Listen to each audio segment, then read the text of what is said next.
Hi, என் பேர் கோகுல ஸ்ரீனிவாசன். நான் ஒரு ஐஐடி பிஹெச்யோட gold medallist in MTech ceramic engineering. This is my first video. சொல்லப்போனால் இப்போது நான் என்ன இன்னைக்கு பேச போகிறேன்னா, நிறைய பேர் டாப் காலேஜஸ் என்ன படிக்கணும் ஏது பண்ணணுன்னு தான் நிறைய யோசிக்கிறீங்க. நிறைய பேர் என்ன ஆவாங்கன்னா, ஒரு குறிப்பிட்ட அளவு சீட்ஸ் மட்டும் தான் அந்த டாப் காலேஜஸில் இருக்கும் சொல்லப்போனால். ஸோ பேசிக்காக லட்சக்கணக்கில் ஸ்டூடெண்ட்ஸ் போகும்போது நிறைய பேர் சிக்கலாக என்ன ஆகிடும்னா, நடுவில் மாட்டியிருக்கிறவங்களுக்கு எந்த காலேஜ் போகிறது என்ன பண்ணுறதுனே தெரியாது.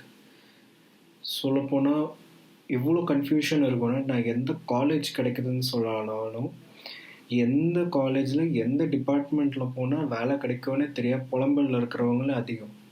இப்போது இது ஜேஇ கவுன்சிலிங்காக இருக்கட்டும், இல்லை டிஎன்இஏ கவுன்சிலிங்காக இருக்கட்டும், எந்த கவுன்சிலிங் சிஸ்டம்னால் நடுவில் அந்த சாண்ட்விச் ஆகி மாட்டிகிட்டு இருக்கிறவங்களுக்கு அந்த காலேஜ் சாய்ஸ் எடுக்கிறது ரொம்ப டிஃபிகல்ட்டாக இருக்கும். இப்போது எப்படி அந்த காலேஜ் சாய்ஸஸை நம்ம சால்வ் பண்ணுறதுன்னு ஒரு பெரிய சேலஞ்ச் தான். ஏன்னா இது ஒரு இண்டிவிஜுவல் பெர்ஸ்பெக்டிவ்னு ஒரு விஷயம் பார்க்கும்போது கூட ரொம்ப பெரிய ஃபேக்டராக இருக்கும். இப்போது சொல்லப்போனால் சில பேர் இந்த நடுவில் மாட்டிகிட்டு இருக்கிற ஸ்ட்ரெஸ்ஸில் இருக்கிறதுனால மீடியாக்கர் ரேங்க் எடுத்துருக்கிறவங்களுக்கு சம்டைம்ஸ் ஒரு நல்ல காலேஜ் கிடைக்கக்கூடிய வாய்ப்பு கூட இருக்குது. பட் எப்படி அதை சால்வ் பண்ணுறதுன்னு நிறைய பேருக்கு அது தெரியவே தெரியாது. இது ஒரு ஆன்கோயிங் சேலஞ்சாகவே இருக்குது. ஆனால் அது கைட் பண்ணுறதுக்கு ப்ராப்பரான ஆட்களோ நிறைய பேர் ஃபார்வர்டு வந்தாலும் சில பேர் மிஸ்லீட் ஆகிடுறாங்க. ஓவர் ஹை எக்ஸ்பெக்டேஷன்ஸில் காலேஜஸ் கொடுக்குற அட்வர்டைஸ்மெண்ட்ஸும் சரி, ஏதாவது நாங்கள் இந்த மாதிரி ரேங்க் போகிறோன்னு, பட் ரியாலிட்டின்னு வரும்போது ரொம்ப டிஃபிகல்ட்டாக இருக்கும். ஃபார் எக்ஸாம்பிள் இப்போது ஜோசா கவுன்சிலிங்ஸ் சொல்ல போனால் ஜெஇ மெயின்ஸ் கிளியர் பண்ணிட்டு வரவங்களுக்கு இப்போது என்ஐடி திருச்சி, வரங்கல், சுரத்கல் இந்த மாதிரி டாப் 3 என்ஐடிஸ் இருக்கும். நிறைய பேர் என்ஐடிஸ்ன்னு நினச்சாவே அங்கே தான் போய் படிக்கணும்னு நினைப்பாங்க. பட் அப்படியே நீங்கள் பார்த்தாலும் குறைஞ்சது ஒரு மோர் ஆர் லெஸ் ஒரு 1000 to 2000 சீட்ஸ் எப்படி அந்த டாப் காலேஜஸில் எல்லா டிபார்ட்மெண்ட்லேயும் கவர் ஆகிடும். மிச்சம் இருக்கிறத எப்படி ஸ்டூடெண்ட்ஸ் அவங்களுக்கு தேவையான கோல் எடுக்கிறது ஒரு சொல்யூஷனை நம்ம பார்க்கணும். இப்போது அது எப்படி பார்க்கணுன்னா, ஃபஸ்ட்டு நம்ம என்ன டிபார்ட்மெண்ட் எடுக்கிறோன்னு நிறைய பேர் அதை ஃபோக்கஸே கொடுக்க மாட்றாங்க. பேரண்ட்ஸும் சரி, ஸ்டூடெண்ட்ஸும் சரி, அந்த நேரத்தில் இருக்கிற ஹைப் பேஸஸ்லேயே டிபார்ட்மெண்ட்ஸை எடுத்துக்கிறாங்க. லாங் டேர்ம் ஸ்கோப் என்னன்னு பார்க்க மாட்றாங்க. ஸோ எப்படி டிபார்ட்மெண்ட்டை பார்க்குறது இந்த மிடில் இருக்கிறது தான் ரொம்ப முக்கியமான விஷயம். இப்போது ஸ்டெப் பை ஸ்டெப்பாக பார்த்தோன்னா, ஃபஸ்ட்டு நம்ம அந்த காலேஜ் எந்த லொக்கேஷனில் இருக்குதுன்னு பார்க்கணும். அது ஒரு சிட்டியில் இருக்கா, இல்லை ஒரு ரூரல் ஏரியாவில் இருக்கா, இல்லை ஒரு அவுட்டர் ஏரியாவில் இருக்கா, நீங்கள் ரொம்ப ட்ராவல் பண்ண முடியுமா இருக்குன்னு பார்க்கணும்.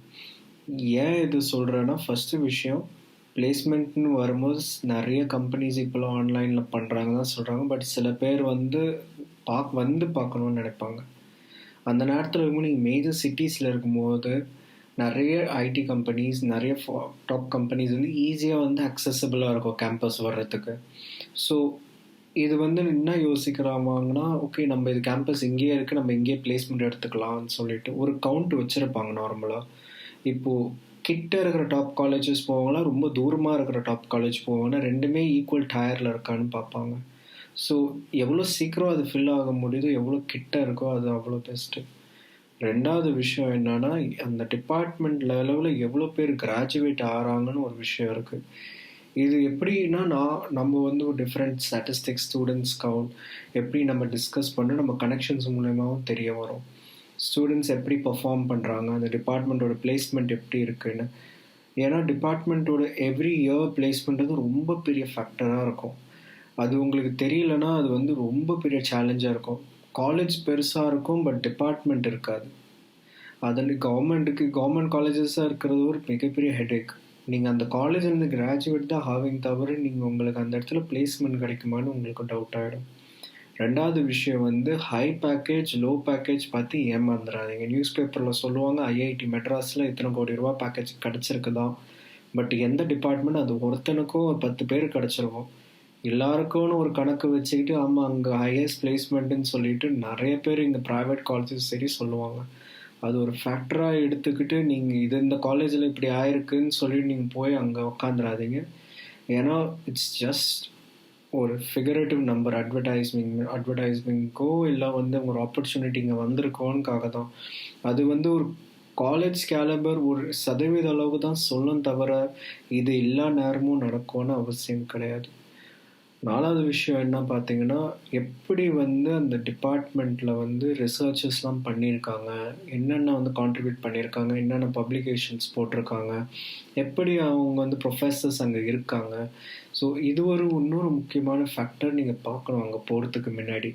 ஏன்னா ஏன் ப்ரொஃபஸர் சொல்கிறேன்னா, ஃபார் எக்ஸாம்பிள் நீங்கள் ஒரு நல்ல என்ஐடியூவில் சேர்ந்துட்டீங்க, உங்களுக்கு ஜாப் கொஞ்சம் இடி விழுற மாதிரி இருந்தாலும் உங்கள் ப்ரொஃபஸர் நெட்ஒர்க்ஸ் ப்ராப்பராக இருந்துச்சு, எக்ஸ்பீரியன்ஸ்க்கும் உங்கள் நெட்ஒர்க்ஸ் ப்ராப்பராக இருந்துச்சுன்னா நீங்கள் ஏதாவது ஒரு ஹையர் ஸ்டடீஸ் போகிறதுக்கும் ப்ராப்பர் கைடன்ஸ் இருக்கும் உங்களுக்கு. ஸோ இதுக்கு நிறைய செல்ஸ் இருக்குன்னு சொல்லுவாங்க. பட் உங்கள் ப்ரொஃபஸர்ஸ் கொடுக்குற லெட்டர் ஆஃப் ரெக்கமெண்டேஷன் ஒரு மிகப்பெரிய ஃபேக்டராக இருக்கும். நீங்கள் என்ஐடி ஐஐடி உள்ளே போகும்போது அவங்க ப்ரொஃபஸர் என்ன மாதிரி கேலபரில் இருக்கிறாங்க, என்ன மாதிரி ரெஃபரல் கொடுக்குறாங்கன்னு ஒரு ரொம்ப பெரிய இம்பேக்டாக இருக்கும். இந்த மாதிரி நிறைய விஷயங்கள் நீங்கள் பார்க்க வேண்டியதாக இருக்கும் நீங்கள் ஒரு டிபார்ட்மெண்ட் சூஸ் பண்ணுற அளவுக்கு. இதன் பேரண்ட்ஸ் தான் நினைப்பாங்கன்னா, ஓகே எனக்கு இந்த என்ஐடின்னு ஒரு டேக் கிடச்சிருச்சுனுக்காகவே நிறைய பேர் இறங்கிடுவாங்க. இறங்கினதுக்கப்புறம் தான் அங்கே இருக்கிற ஸ்டூடெண்ட்ஸோட ஹெக்டிக் தெரியும். ஏன்னா அங்கே இப்போ ஒரு என்ஐடி காலேஜ் நீங்கள் போய் பார்க்குறீங்கன்னா, அங்கே இருக்க ஸ்டூடெண்ட்ஸ் இன்ட்ராக்ட் பண்ணும்போது தெரியும் எல்லோரும் பிளேஸ்மெண்ட் ஆயிருக்க மாட்டாங்க. ஆளுக்கு நீங்கள் ரியாலிட்டிக்கு மாதிரி 6 லட்சம் 7-8 லட்சம் ரூபாய்க்கு சண்டை போடுற ஆட்கள் அளவுக்கு ஆகிப்போச்சு சீசனில். ஏன்னா ஸ்டூடெண்ட் ஹெட் கவுண்ட் இவ்வளோ ஹையாக இருக்குது, காம்படிட்டிவ்னஸ் இவ்வளோ ஹையாக இருக்குது. இந்த பேக்கேஜில் கிடைக்கிறது கூட இப்போ சேலஞ்சாக ஆகிப்போகுது இப்போ ஐஐடி படிக்கிற ஸ்டூடெண்ட்ஸ் கூட. ஏன்னா ஜாப் மார்க்கெட் சில நேரத்தில் ரொம்ப வாலட்டைலாக இருக்கும். ஸோ இதனால் நீங்கள் எடுக்கிற டிபார்ட்மெண்ட் சாய்ஸ், நீங்கள் எடுக்கிற காலேஜ் சாய்ஸ் ரொம்ப ஸ்பெசிஃபிக்காக இருக்கும். நீங்கள் ரொம்ப அனலைஸ் பண்ணி ஆகணும். இதுக்கு எல்லா மேலே ஸ்டூடெண்ட்டுக்கு என்ன டிபார்ட்மெண்ட் எடுக்கணும், எப்படி சாய்ஸ் பண்ணணும்னு ஒரு விஷயத்த நிறைய பேர் சொல்லவே மாட்டாங்க. இப்போது அதனால் என்ன ஆகணும்னா, நீங்கள் போனோடனே அந்த ஜோஷில் போயிடுவீங்க. அங்கே போனதுக்கப்புறம் என்ன பண்ணுறது, இந்த டிபார்ட்மெண்ட் இவ்வளோ தானான்னு யோசிப்பீங்க. நிறைய பேர் இந்த 4 இயர்ஸ் தானே என்ன வேணால் பண்ணிக்கலான்னு நினைப்பீங்க. பட் அது உங்கள் 4 வயசு நீங்கள் கொடுக்குற மாதிரி. ஸோ எப்படி இந்த டிபார்ட்மெண்ட் சூஸ் பண்ணுறது, எப்படி இந்த ஃபேக்டர்ஸ் பண்ணுறதுன்னு நான் அடுத்தடுத்த வீடியோவில் போடுறேன். அப்போது பார்த்து நம்ம கொஷின்ஸ் இருந்தால் கமெண்ட்ஸில் போடுங்க, அப்படியே பார்த்து நம்ம டிஸ்கஸ் பண்ணுறேன். So again, any questions you have, I can definitely help you out. Thank you.